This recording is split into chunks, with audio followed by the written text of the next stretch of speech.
Welcome, welcome, welcome, amazing English learners to the English Podcast Coach. I'm James. And I'm Lena. We are so excited to have you here today. James, I am buzzing with energy. How are you feeling? I am fantastic, Lena, and I have a question for everyone listening. Do you ever feel nervous when you have to introduce yourself in English? That moment when everyone is looking at you and you just freeze? Oh, the silence. It feels so long, right? Well, what if we told you that by the end of this episode, you will feel confident, prepared, and even excited to introduce yourself? That's right. Today's topic is a big one, a foundational one. How to introduce yourself in English. This is one of the most important skills you will ever learn.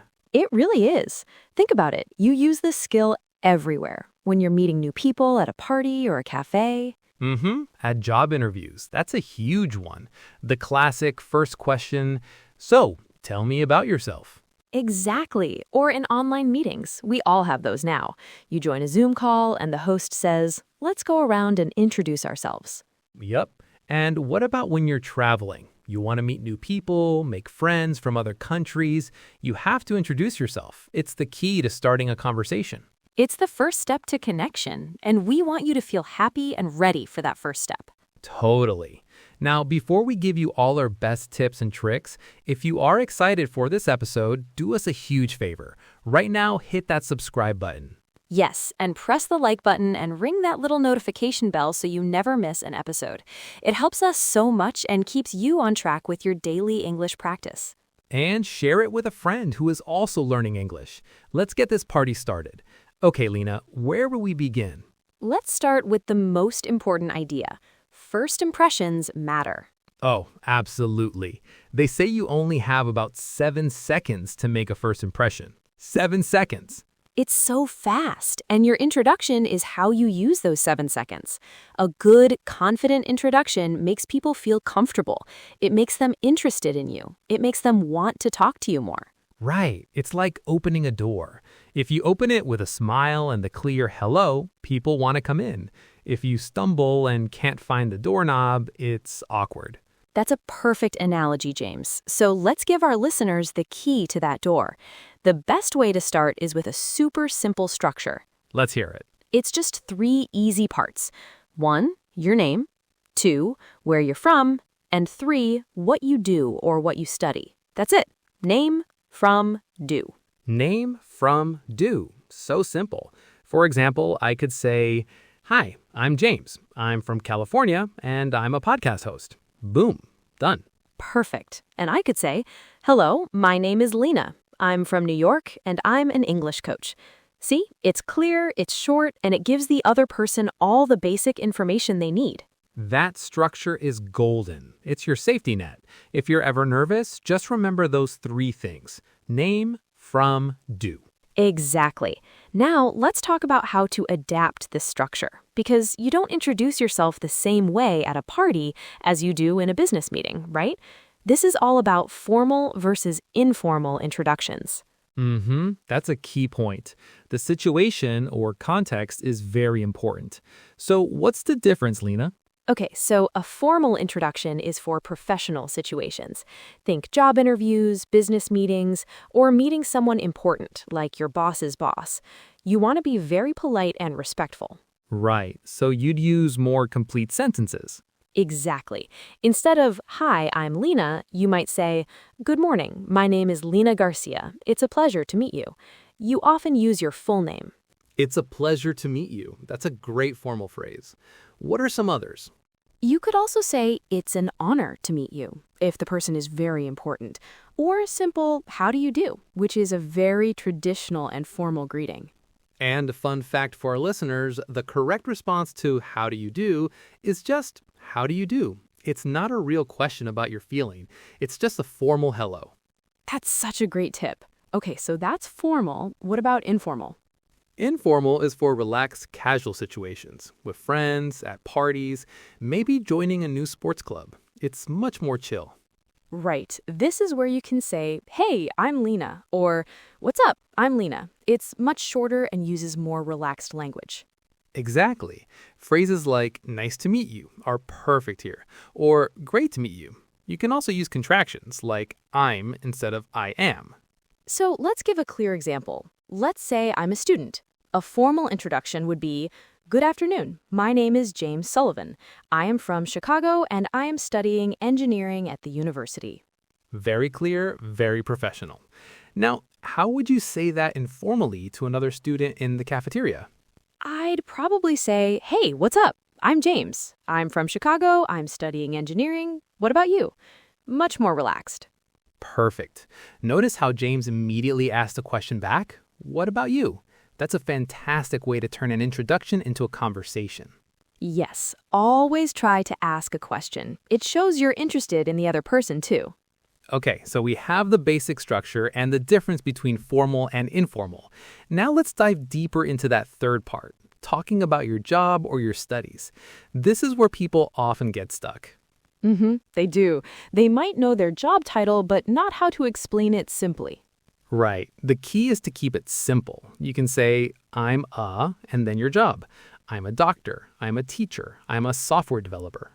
Another great phrase is "I work in," followed by the industry. For example, "I work in marketing," or "I work in finance." This is useful if your job title is very specific or hard to understand. That's a great vocabulary moment right there. The word industry just means the general area of your work, like technology, healthcare, or education. Yes, or you can say "I work for" and the company name. I work for Google. And what about students? Very similar. You can say "I'm a student," or be more specific. "I'm studying history at Oxford University," or "I'm a high school student." You can also talk about what you're majoring in. My major is biology. A major is your main subject of study at college or university. The goal is to be prepared. Before you go into a situation, think, "How will I describe my job or my studies in one simple sentence?" Practice it. That preparation makes all the difference. But, okay, Lena, sometimes just saying your name and your job can feel a little boring, a little robotic. How do we add some personality? I love this question. This is how you make a real connection. After you give the basic information, you can add one small, interesting detail about yourself. This is usually best for informal situations. Okay, like what? You can mention a hobby or an interest. For example, "Hi, I'm Lena. I'm an English coach, and in my free time, I love to go hiking." Oh, that's great, because if the other person also likes hiking, you immediately have something to talk about. It creates an instant connection. Exactly. You could say something like, "I'm a big fan of," and mention a sports team maybe. This shows you're a person with interests and passions outside of work or school. It makes you more three-dimensional. It really does. Let's try it. James, introduce yourself again, but add some personality. Okay. Hey there, I'm James. I'm a podcast host from California, and I'm obsessed with trying to cook the perfect pizza. See, that's so much more memorable. Now I want to ask you about your pizza-making adventures. It's a fantastic conversation starter. So, our advice to listeners is, think of one fun fact or hobby you can share. Just one sentence. Prepare it, practice it, and have it ready to use. Okay, this is amazing so far. But James, an introduction isn't just about the words, is it? Not at all. This is a huge point. A lot of communication is nonverbal. That means it's not what you say, but how you say it. We're talking about body language and tone of voice. Right. Even on an online call, people can see you and hear the energy in your voice. So, number one tip, smile. A smile is universal. It shows you are friendly and open. It makes people instantly feel more comfortable with you. It's so simple, but so powerful. And make eye contact. Don't stare at the floor or at the ceiling. Look the other person in the eye. It shows you are confident and engaged. Yep. And your tone of voice. Speak clearly and not too fast. When we are nervous, we often speak very quickly. Take a breath and slow down.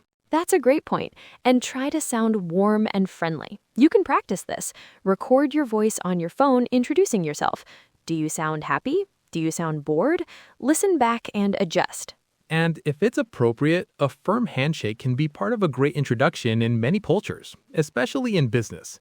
Just make sure it's not too strong and not too weak. Right, confident but not aggressive. The main takeaway here is your energy matters. A positive, open energy will make your introduction 10 times better. That brings up a fascinating point, Lena. We've been discussing introductions mostly from a North American or Western perspective, but our listeners are from every corner of the globe. How do cultural differences play into making a good first impression? Totally. Okay, we've talked a lot of do's. Let's talk about some don'ts. What are some common mistakes to avoid? Oh, this is a good one. The number one mistake is speaking too quietly or mumbling. If people can't hear your name, the introduction fails. Speak up. Be proud. Yes, enunciate. That's a good vocabulary word. It means to say your words very clearly. Another mistake is giving too much information. Don't tell your whole life story. Remember our simple structure: name, from, do. Keep it short and sweet at first. That makes sense. You want to have a conversation, not a presentation. And avoid negative language. Don't apologize for your English. Never say, sorry for my bad English. Your English is amazing because you are trying. Be confident. I cannot agree more. Be proud of your journey. Your accent is a sign of your bravery. Don't apologize for it. One last mistake: forgetting the other person's name as soon as they say it. We all do this. Yes. A great trick is to repeat their name right after they say it. If she says, "Hi, I'm Sarah," you can say, "Sarah, it's great to meet you, Sarah." Using the name helps you remember it. That's a pro tip. Okay, we have covered so much amazing ground, and now we want to hear from you, our wonderful listeners. Yes, it's your turn to practice. Right now, we want you to go to the comments section of this podcast on whatever platform you're using and introduce yourself. Use the structure we taught you. Tell us your name, where you're from, and what you do or study. And if you feel brave, add a hobby or fun fact. We will read your comments, and it's a fantastic way for you to connect with other English learners in our community. Don't be shy. Go for it. We can't wait to meet you all. Now, all of these tips and structures are wonderful, but there is one final magical ingredient to a great introduction, and that is confidence. Right. Confidence is key. But Lena, what if you don't feel confident? Then you practice until you do. Confidence doesn't just appear. Confidence is built. It's built through practice. Practice makes? Confidence. We usually say practice makes perfect, but we like practice makes confidence better. Don't wait for the big job interview to practice. So true. Practice in low-pressure situations. Introduce yourself to your pet. Introduce yourself to the mirror. It sounds silly, but it works. It really does. You can record yourself on video to check your body language. Are you smiling? Are you making eye contact with the camera? The more you say the words out loud, the more comfortable and natural they will feel. Your mouth gets used to the shapes of the words. Your brain gets used to the flow. Exactly. So when the real moment comes, it's not the first time you've said it. It's maybe the 20th time, and it will be so much easier. Wow. Lena, I feel like we've built a complete toolkit for our listeners to create amazing introductions. Me too. Let's do a super quick recap of the main points. Great idea. First, remember the simple structure. Name, where you're from, what you do or study. Second, adapt for the situation. Know if it's formal or informal and choose your words carefully. Third, add a little personality. Share a hobby to make a connection. Fourth, don't forget your body language and tone. Smile, make eye contact, and speak clearly. And finally, practice, practice, practice to build that unstoppable confidence. You are now ready. You have the tools, you have the knowledge, and we believe in you 100%. The next time you have to introduce yourself, take a deep breath, smile, and remember what you learned today. You've got this. Every introduction is an opportunity, a chance to meet someone new, to share a part of yourself, and to grow your world. Don't fear it. Have fun with it. That's all the time we have for today, amazing learners. If this episode helped you, please don't forget to subscribe, leave a positive review, and share it with a friend. Your support helps us reach more people just like you. Keep practicing, stay motivated, and remember that every day is a great day to learn English. I'm James. And I'm Lena. Until next time, happy learning. Goodbye.